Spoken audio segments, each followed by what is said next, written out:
hammamizga ma'lum, musiqani ko'p eshitgan odamning qalbida Qur'on turmaydi.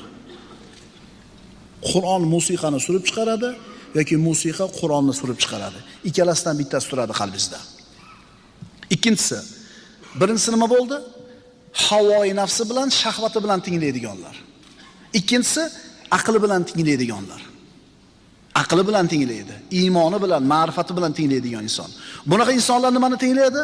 Qur'onni tinglaydi, hadisni tinglaydi, ilm majlisini tinglaydi. Bunaqa odamlar aqli bilan eshitadi.